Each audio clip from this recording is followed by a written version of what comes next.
Acabamos de lanzar nuestro nuevo libro Diseño y Salud 2.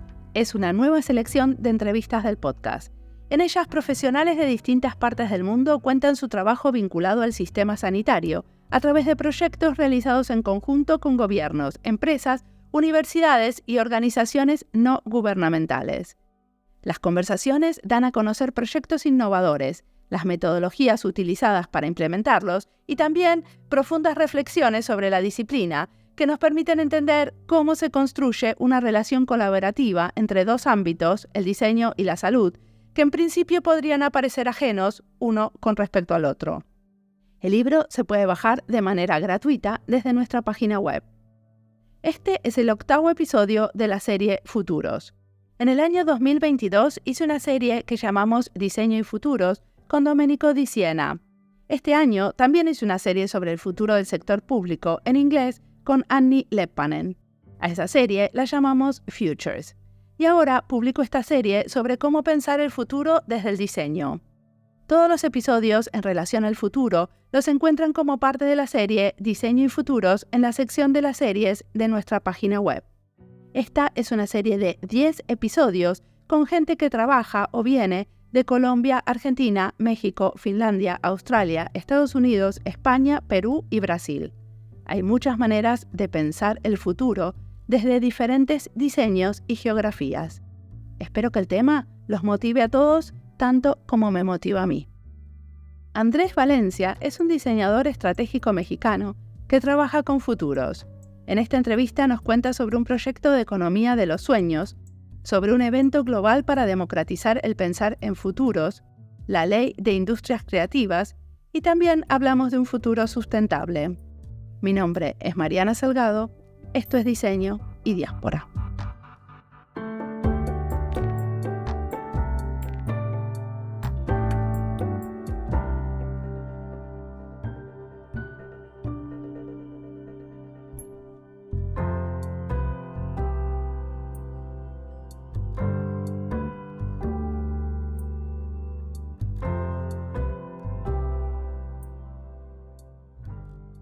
Mi nombre es Andrés Valencia, vivo en Guadalajara, México, y me considero explorador y provocador de pensamientos transformadores. Al mismo tiempo, dentro de estas capas complejas, ¿no?, en las que vivimos como personas, me considero un ser galáctico, ¿no?, un alma vieja, y creo que va muy alineado a muchos de los valores y de los requisitos, entre comillas, para hacer lo que hago, ¿no?, en términos profesionales, que es la consultoría de innovación estratégica y cruzarlo con estudios sobre el futuro.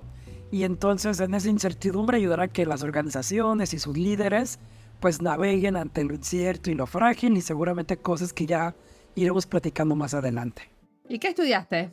Yo de formación soy diseñador gráfico, empecé los estudios acá en México. Y después, desde chico, siempre tuve como esta inquietud de ir a estudiar diseño a Alemania. Mi familia, mi papá y mi hermano son arquitectos, entonces en mi casa siempre hubo como libros de arquitectura, mi mamá es diseñadora también. Entonces siempre estuve como muy inmerso en temas de diseño, de formas, de texturas, de colores, de conceptos. Y me llamaba mucho la atención que siempre algo me llevaba a Alemania, ¿no? Y recuerdo ser un niño y preguntar: ¿este coche dónde lo hacen? En Alemania. ¿Quién fue campeón del mundo? Pues Alemania. ¿Y esa marca dónde es? Pues Alemania. Y dice, bueno, ellos han de saber algo que acá no terminó por llegar. Entonces siempre crecí con esta intención de ir para allá y aprender. Y fue lo que sucedió. Finalmente tuve la oportunidad de ir a estudiar diseño. Estuve un buen tiempo en Múnich y de diseño gráfico, digamos, me pasé al diseño estratégico. Y te estoy hablando de los 2007, 2008... poquito en 2009, y ahí fue mi primer acercamiento a lo que hoy conocemos como diseño estratégico. Y decime una cosa, vos dijiste que también trabajás en esto de los estudios del futuro. ¿Estudiaste en algún lugar? Sí, como en muchos lados, un poquito la parte más técnica, más metodológica, y mucho ya del desarrollo ha sido, la verdad es que de manera empírica, ¿no? Como muchos de estos temas. Al mismo tiempo, bueno, como que este ADN de emprendedor me lleva a tocar puertas mucho más rápido, pero justo después, ¿no?, muchos años después, estudiando una maestría, pasé un verano, un curso de verano en Stanford, y ahí mismo en Palo Alto, pues caminando por las calles descubrí el Instituto del Futuro, y entonces me voló los sesos cuando dije, ¿a qué se dedica, no? Después ver el propósito y un montón de cosas, me enganchó por completo. Yo ya me dedicaba en aquel entonces a la innovación estratégica desde un acercamiento más convencional, entre comillas, como design thinking, un poquito el diseño de servicios. Y ahí fue donde tuve como esta gran revelación de, bueno, ¿qué pasaría si empiezo a cruzar estudios sobre el futuro para diseñar modelos de innovación muy enfocado a la industria en la que estoy, ¿no? Muy corporativo, muy estratégico, muy a nivel modelo de negocio, producto, servicio, mucha investigación de innovación, de mercado. Entonces me pareció fascinante. Entonces estuve ahí en el Instituto del Futuro y a partir de ahí, pues exploraciones en muchos lados. Yo creo que ya de manera mucho más profunda en The Futures School, hoy conocidos ya normalmente como TFSX, pero creo que con ellos tuve como un crecimiento y una aceleración con cada uno de sus programas. Y bueno, pues ya después de manera uno a uno he estado en organizaciones y en espacios donde me toca interactuar y conocer gente, y mi aprendizaje ha sido así, más uno a uno. Perfecto. Y decime, ¿me contás un ejemplo en donde vos hayas aplicado esto que estudiaste y que investigaste sobre el futuro? En principio, prefiero que sea algo que tenga que ver con la innovación social, ¿no? Más que con las grandes corporaciones. No sé qué tipo de cosas estuviste haciendo. Sí, justo tu pregunta de proyectos de innovación social. Si tuve que irme al archivo porque la verdad es que no son proyectos, digamos, como tan comunes, tan cercanos en mi práctica del día a día, porque tal vez, no sé, el 80-90% sí van a un tema más competitivo, ¿no? Pero en este aspecto me ha tocado trabajar, o bueno, trabajé por 4 o 5 años seguidos, iba una vez al año a Cuba, en el tiempo donde se hacen las semanas del diseño y sus bienales.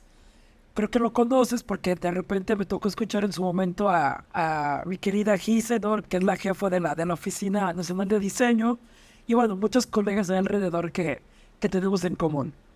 Y entonces con ellos hicimos mucho este cruce de cómo mejorar ciertas condiciones, pero no desde una perspectiva del presente y desde el presente queriendo ver qué es lo que viene, sino más bien siendo conscientes, ¿no? Estas posibilidades de lo que podría venir en futuras líneas temporales, y entonces con esa conciencia diseñar, ¿no? Entonces nos poníamos estos filtros de perspectivas y de señales de cambio, y uno de los proyectos que recuerdo con mucho cariño y que después hemos seguido desarrollando es algo que terminó siendo la economía de los sueños, ¿no? Entonces un reto que en algún momento trabajamos con la ONDI fue, conocemos el contexto político, económico, social que tiene Cuba, cómo podríamos ayudar a nuevas generaciones a diseñar soluciones que puedan permitir, digamos, anexarse a una economía global y al mismo tiempo monetizar para que tengan un mejor estilo de vida, una mejor calidad de vida.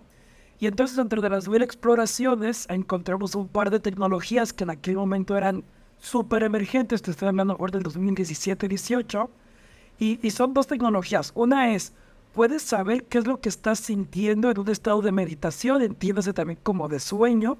Entonces, mientras tú estás dormida, podemos saber o reconocer las emociones como angustia, emoción, etcétera. Y al mismo tiempo, viceversa, hay tecnologías ya ahorita un poquito más maduras, entre comillas, que pueden colocar imágenes cuando tú estás soñando. Entonces, de alguna manera empezamos a cruzar, ¿no? Esta narrativa de, bueno, ¿qué pasaría si empezamos a monetizar nuestros sueños? Entonces, yo te puedo decir qué es lo que pienso, qué es lo que siento mientras estoy soñando, mientras estoy dormido, y tú al mismo tiempo, ¿no? Está bien, ponme tu producto, ponme tu servicio, ponme tu narrativa dentro de mis sueños. Pero ese es un horror, que alguien me venda algo cuando estoy dormida. Es lo último que me falta. Sí, pero imagínate una narrativa en donde tú puedas monetizar los sueños. Ahora, esa fue la provocación inicial. Pero a partir de ahí se abre toda una industria, que creo que esta es una industria muy lejana, todavía un poco invisible, pero va a ser la industria de los sueños. Entonces, es una de las proyecciones que me da mucho gusto que hayan sido en Cuba, pero que seguramente en algunos años tendrá un impacto increíble. Ahora, nosotros le dimos este tinte distópico pero seguramente habrá otras narrativas mucho más productivas. Pero decime una cosa, primero, uno cuando sueña en general con imágenes, o muchas veces te acordás las imágenes. ¿Por qué quisiera ponerle otras imágenes al sueño? Justo ahí está el modelo de monetización, en donde a lo mejor yo en mi sueño voy corriendo de la tarántula gigante y de repente cuando doy la vuelta veo un anuncio que dice diseño y diáspora en tus plataformas favoritas. No, esperemos que nunca pase. Sí, obviamente es provocación. ¿Cómo vas a pero monetizar el sueño? Es como monetizar, ¿no? Hay algunas cosas que entran dentro de los valores, así como... O sea, si es una provocación para lograr ¿qué? lograr este despertar en muchos aspectos. Obviamente el primero es esta conversación más crítica respecto al impacto de la tecnología o las implicaciones de la misma, porque por un lado está ahí la parte ética, la parte moral, la parte profesional. Si te regresas un poquito, pues quiénes fueron estos científicos que en algún momento dijeron, ¿por qué no exploramos estas posibilidades, no? Y al final del día creo que la tecnología, el desarrollo empieza a estar ahí. Como todo, termina siendo una decisión humana cuál va a ser el rumbo que queramos darle. Y como un producto de futuros, como un producto especulativo y crítico, la función más allá de que si queremos que suceda o no, tiende a llevarnos más bien a ese tipo de conversaciones. Hay otro aspecto que podría decir o podría defender, bueno, pero en una economía en donde no hay otra forma de ganar dinero y necesito sobrevivir, pues entonces por supuesto que voy a estar dispuesto a cruzar ciertas líneas o ciertos paradigmas con el fin de tener calidad de vida. Ok. Y decime, vos dijiste que el 80 o 90% de lo que haces es más comercial y tiene como poco impacto social. O sea, ¿qué es lo que estás haciendo con Futuro que es comercial? Nada más quiero como puntualizar para no escucharme tan del lado del dark side. Por supuesto que trabajamos, ¿no?, al final del día considerando esta parte como de biodiseño, ¿no?, donde consideramos la comunidad, el ecosistema, modelos de sustentabilidad. Recientemente hemos estado trabajando mucho con economías regenerativas, ¿no?, de mapear, por ejemplo, la travesía de los clientes o su cadena de valor y encontrar, ¿no?, sobre todo estos momentos más críticos respecto a su impacto que tienen en términos de contaminación, ¿no?, o de materiales o huella de carbono, y tratar de generar ahí un tema mucho más consciente al respecto. Y entonces sí alcanzamos a tocar esa fibra, pero evidentemente digamos que la visión inicial sí viene desde un aspecto mucho más comercial o corporativo. Bueno, pero eso está muy bien. O sea, que para las corporativas estén haciendo escenarios y futuras visiones donde tengan un componente, tengan en cuenta lo regenerativo y la cadena de valor entera. A ver, ¿me contás un ejemplo donde trabajaste para una empresa en esa línea? Sí, correcto. Te puedo contar de una institución financiera en donde estábamos explorando qué pasaría si parte de tu deuda en estas cuentas mucho más corporativas la pudiera pagar o solventar a través del excedente de la generación de energía. Entonces digamos que pagar con créditos verdes mi crédito financiero.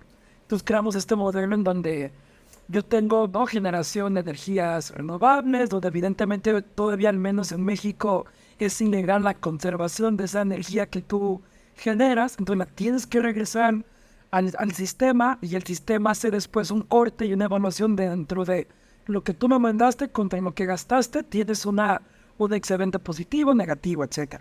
Entonces ese remanente, ese valor económico es lo que yo le puedo trasladar, en este caso a la institución financiera, como parte de mi deuda o de mi crédito o de los pagos que tengo que hacer. Entonces trabajamos esa parte.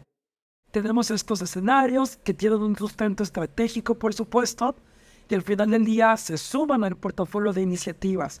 Para ellos estarán dentro de sus iniciativas y a sus matrices y sus cuadrantes de prioridades, pues una posición y un lugar en el tiempo donde querrán aplicarla o no. Ya depende de su visión, de su estrategia, de su intención, detrás de dónde quieren caminar, pero suma al portafolio de innovaciones. Pero inclusive muchas de las veces, ¿no?, que generamos estos proyectos, sí trabajamos con los departamentos de innovación casi siempre, pero con esta facción mucho más adelantada. Entonces inclusive para los propios equipos de innovación terminan siendo conceptos mucho más acelerados o mucho más adelantados que nos permiten generar estas exploraciones. Hace 5 años todavía la conversación, 4 o 5 años todavía la conversación no era tan crítica, tan transparente, tan necesaria, tan de todos los días como lo podemos ver pues, en estos tiempos. Design Future Initiatives. ¿Qué es? Es una organización global que nació como este ejercicio en San Francisco de empezar primero pues a hablar todo lo que tiene que ver en términos de futuro, de diseño especulativo, diseño crítico, y empezar a reunir a todos los actores que están teniendo esta conversación. Entonces hablamos de gente de clase creativa, diseñadores, estrategas, artistas, científicos, gente ya mucho más avanzada en términos de futuros, y empezar a cruzar y a compartir, ¿no?, información, prácticas y aspectos pues éticos, culturales y todo lo que está alrededor de la exploración de diseño, de innovación y de futuros. Y empezó a crecer, ¿no? Empezó, digamos, como un proyecto para democratizar la conversación, y al final uno de los proyectos clave fue Primer, y Primer se convirtió en esta serie de eventos que en su momento fueron como los más importantes, de tener esta conversación global con todos los actores. Entonces, desde 2017, fue 17, 18, 19, y luego ya en épocas de pandemia fue completamente virtual, 20, 21 y 22. Un evento en donde se invitan a un montón de gente que están haciendo futuros a conversar al respecto, porque el propósito de esta organización es democratizar el acceso. De hecho, siempre nuestro manifiesto fue Futures for All, futuros para todos, y muchas de las iniciativas sí tenían no nada más un tinte social, sino un tinte de interacción y de educación, de formación.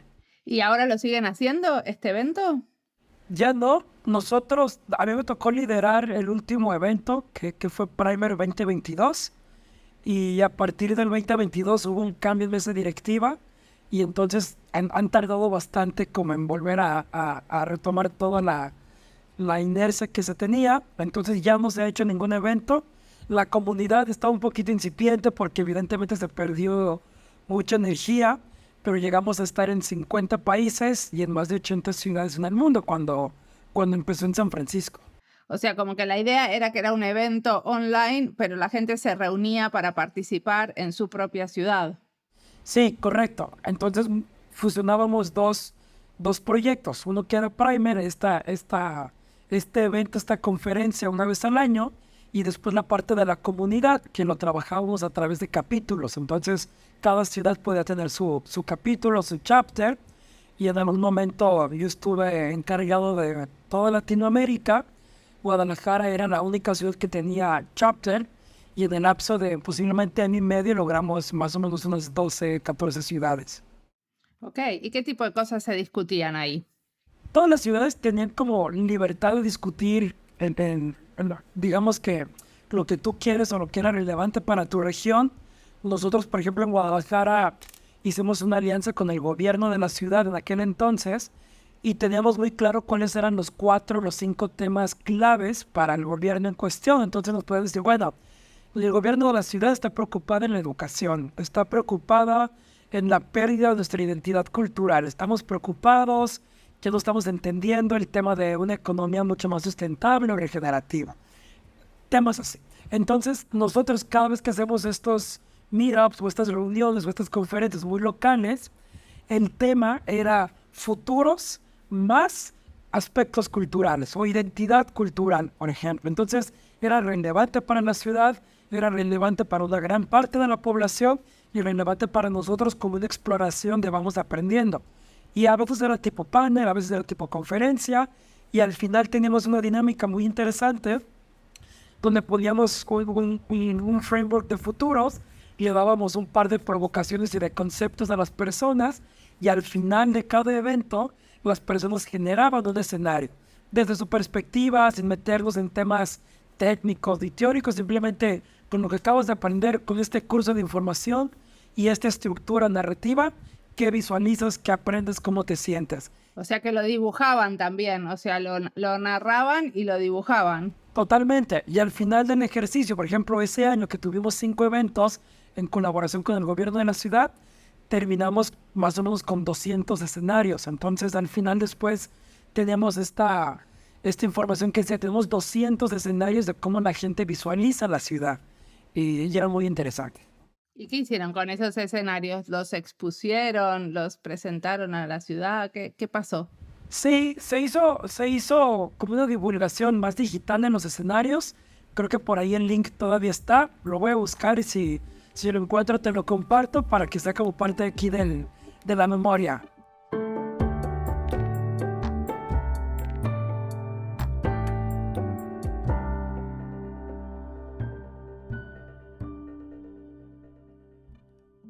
Esta entrevista es parte de las listas Diseño Sostenible, Futuros y Diseño, México y Diseño y Educación y Diseño. Las listas las encuentran en Spotify, YouTube y en la sección de recomendados de nuestra página web. Y si están buscando algo y no lo encuentran, pueden contactarse con nosotras o usar nuestro chat que lo encuentran a la derecha abajo en la página web. Me parece interesante cómo en cada tema que tocamos hay una agenda de querer influenciar un contexto o a otros. Cuando entrevisté a diseñadores investigando en biomateriales, la idea era lograr más cuidado en el uso de los materiales y un compromiso con el medio ambiente. Cuando entrevisté a los diseñadores investigando sobre historia del diseño, ellas creen que es importante que todos entendamos de dónde venimos para poder pensar el diseño de hoy, tener más idea del contexto y la trayectoria de las cosas o de los lugares donde venimos. Cuando entrevisté a los que se dedican a los juegos, ellas quieren incorporar el juego a la vida como una manera de conectarse mejor con los otros y diseñar mejor la comunicación entre grupos.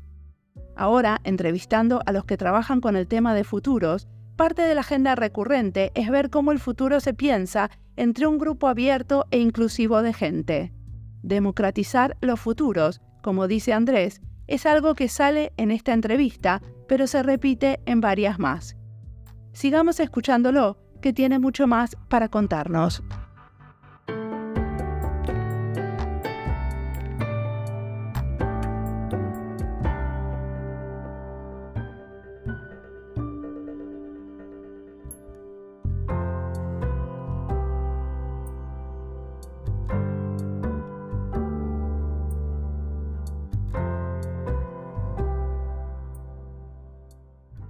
Algunas cosas que vos sos como muy activo es en algunos como colegios de diseñadores o como cámaras de diseñadores que hacen capacitaciones, ¿no? Como para emprendedores y para el gobierno en diseño. ¿Entiendo bien?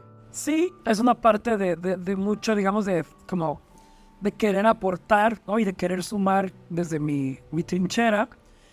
Justo cuando empecé a trabajar, a mí me hacía falta pues reunirme con colegas, me hacía falta más capacitación, me hacía falta entender dónde estaba mi gremio, ¿no? Hay cosas que me gustan, que no me gustan y de repente quería exponerlas, pero no desde una posición micro, sino tal vez desde una posición más macro, es decir, el entorno. Quiero hablar de regulaciones, quiero hablar de por qué se hace de esta manera, por qué el gobierno no termina por entender, por qué vemos concursos de diseño que son, ¿no?, fatales para las industrias creativas, etcétera. Y entonces ahí es donde empiezo como a querer organizar colectivos, organizaciones. En el camino me doy cuenta que no, en Jalisco, en un estado acá, una provincia en México, de repente no había una asociación que agremiara a los diseñadores gráficos. Y entonces empezamos por ahí, empecé a hacer con un montón de amigos y colegas como esta organización que agremiara, que colegiara a los profesionales del diseño y empezar ahí, ¿no?, pues a elevar muchas cosas de nivel, la conversación, la presencia, las prácticas. Y en ese recorrido me encontré con una organización que empezaba en aquel entonces, que es el Consejo Promotor de Innovación y Diseño, y que se ha convertido en estos 12, 13 años en una institución líder, no nada más en diseño, sino en general de las industrias creativas. Entonces, al final nos adherimos a ellos, entonces en conjunto vamos impulsando el propósito del Consejo y hemos logrado muchas cosas. Hemos logrado, por ejemplo, ahorita está al nada de ya aprobarse la primera ley de industrias creativas en México y de las primeras en América Latina. Logramos que Guadalajara fuera parte de las redes creativas de la UNESCO. ¿Y qué dice la ley de industrias creativas?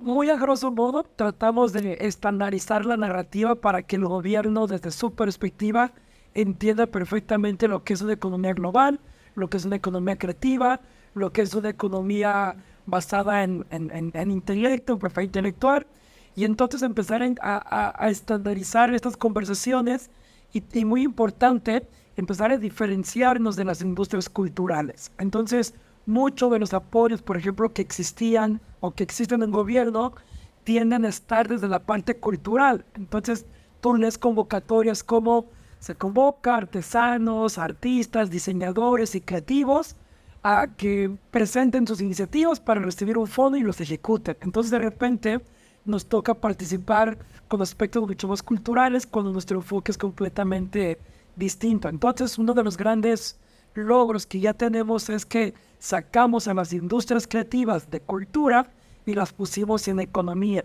Y entonces ahora es un sector económicamente reconocido que forma parte de los ejes estratégicos del gobierno. Ahorita a nivel ya municipal y estatal, la intención es replicarlo en muchos lados y después llevarlos a un nivel federal. Pero es esa transición del impacto económico de la creatividad en el Estado, en la ciudad, en lo social, en los negocios. Evidentemente un eje muy transversal. Pero ustedes lo hicieron porque de esa manera lograban más financiación, porque yo no veo, o sea, no le veo por qué el diseño no puede estar dentro de las industrias creativas y de las industrias culturales. Correcto. No fue por un tema de monetización, porque nosotros desde el Consejo Promotor de Innovación y Diseño somos una organización privada, autónoma, no recibimos financiamiento del gobierno, somos autosustentables con nuestros propios modelos de negocio. Y entonces digamos que en ese andar pues hay un montón de necesidades y justo lo que la ley trata es, no porque esté mal estar en la parte cultural, pero está mejor estar en la parte como motor económico, porque lo vemos hoy en día, o sea, la economía digital, la economía global, la economía como la conocemos hoy en día tiene un aspecto y un componente intelectual, creativo, estratégico, que necesita su propia entidad. Y a partir de ahí, la ciudad necesita hacerse de sus propios recursos para impulsarlo. Entonces, hay muchas evidencias de cómo la creatividad termina impactando casi siempre para bien, ¿no? En un entorno social o en un entorno espacial dentro de las ciudades, en comunidades, en infraestructura, en seguridad. Y entonces también hay mucha necesidad, pues, de que la gente, que la industria, que los creativos crezcan junto con ello. Entonces, lo que queremos es que el sector y que la economía sea visible, sea reconocido y que eso nos permita crecer en todos los aspectos, porque sucede de todas maneras. O sea, hay un montón de gente exportando servicios, hay un montón de gente haciendo producciones audiovisuales y al final del día eso no termina impactando. Al final tú terminas sintiendo que trabajas y que intentas ser un creativo donde todo está en contra, donde no hay nada a tu favor, desde la licencia que necesitas para trabajar en el municipio, desde los permisos, desde tu arancel para generar tu factura a una entidad extranjera. Entonces, por supuesto que necesita regulaciones, reglamentos, normativas que impulsen el impacto económico de la creatividad profesional. Vos dijiste que ustedes como consejo tienen sus propios modelos de negocio. ¿Cómo se financia este consejo? Hay muchas vertientes, como tú dices al principio, evidentemente uno tiene que ver con la capacitación. Entonces, en todo momento el consejo está lanzando programas y estos espacios de entrenamiento de nuevos formatos para creativos. También, por ejemplo, para algunas universidades o para entidades públicas existe esta capacitación de lo que está sucediendo en el mercado, de las nuevas necesidades y cómo unirlos a nuevos programas de estudio.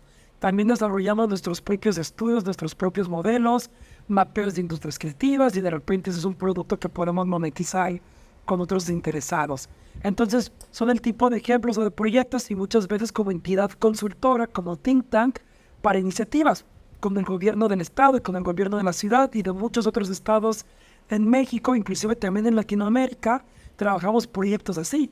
¿Cómo lo hicieron ustedes para gestionar X tema con Naciones Unidas? ¿Cómo lo hicieron para gestionar con gobierno este tema de ley? ¿Cómo lo hicieron para gestionar? Entonces también hay mucho tema de transferencia de conocimiento y son algunos de los modelos, digamos, más visibles de cómo monetizamos a la institución.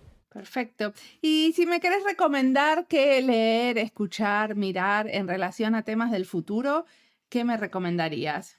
Digamos que yo tengo como estos libros de cabecera que son mis favoritos, que no son ni los más nuevos, ni los más trendy, ni los más sexy, pero hay uno que se llama El efecto Medici, que es de un autor, Johansson, que, repito, no es nuevo, pero es de 2004, pero es bien interesante porque habla del efecto Medici, la familia que terminó financiando a Da Vinci, entonces, en aquellos entonces, pero habla del cruce multidisciplinario de ideas y fomenta mucho el pensamiento multiperspectiva, por ejemplo. Hay otro libro que se llama Seeing What's Next, que también es de Clayton Christensen, que es más famoso por metodologías como Jobs to be Done e innovación disruptiva, etcétera. Pero en este libro, desde una perspectiva más estratégica y innovación, te va acompañando y acercando a temas de perspectiva, sin decirte como tal que es perspectiva. Pero es muy interesante y me parece muy noble, muy orgánico, muy genuino este primer acercamiento que te puede dar estos temas. Perfecto. Y aparte, ¿escuchás podcasts? Sí, escucho muchos podcasts porque trato, seguramente como todos nosotros, como alimentar, ¿no? Llenar la mochila de un montón de ideas de muchas industrias, de muchos sectores. Y el de cabecera es uno que se llama Wicked Opportunities, que lo generan mis amigos y colegas de TFSX, anteriormente conocido como The Futures School, con Frank Spencer, con Yvette Montero. Entonces es divertidísimo y siempre tienen conversaciones de las que terminas aprendiendo un montón.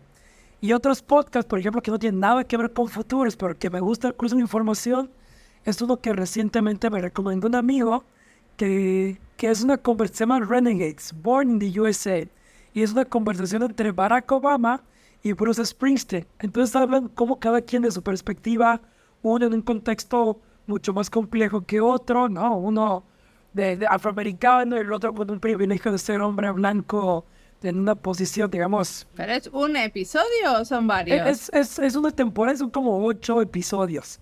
Entonces son conversaciones de cómo cada uno ha vivido la transformación social y cultural y política, en este caso un contexto más de Estados Unidos, pero cada quien, ¿no? Barack desde una posición mucho más política y de narrativa y de influencia, y Bruce desde la música. Entonces, escuchar cómo estas dos personalidades compartir eso alimenta de repente el espíritu. Está bien. ¿Y en el futuro qué te imaginas haciendo? Le pregunto a un futurista sobre su futuro. Pero del futuro, me imagino haciendo cosas a título muy personal, cosas mucho más sustentables, más orgánicas. Quiero acercarme más a temas, por ejemplo, de huertos urbanos, de los huertos de las propias casas. Quiero empezar como a experimentar con la generación de semillas, de alimentos, de plantas. Estoy muy alejado del tema y creo que va a ser muy necesario.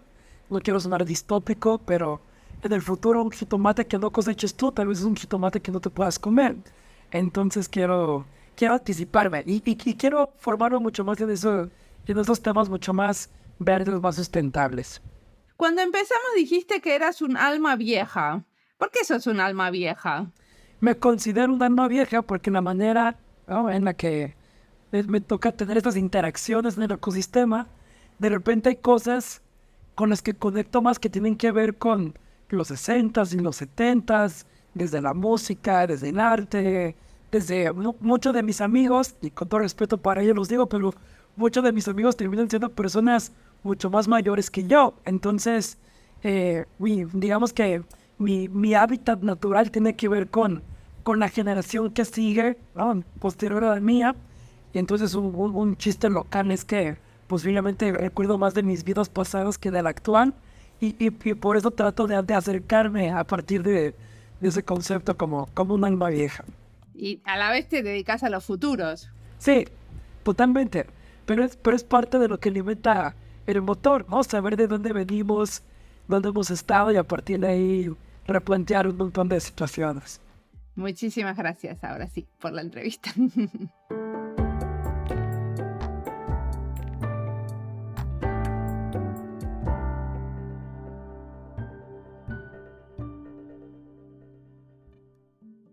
Parte de lo que pasó en esta serie es que apareció una diversidad de temas en los que trabajan los que se interesan por pensar en futuros.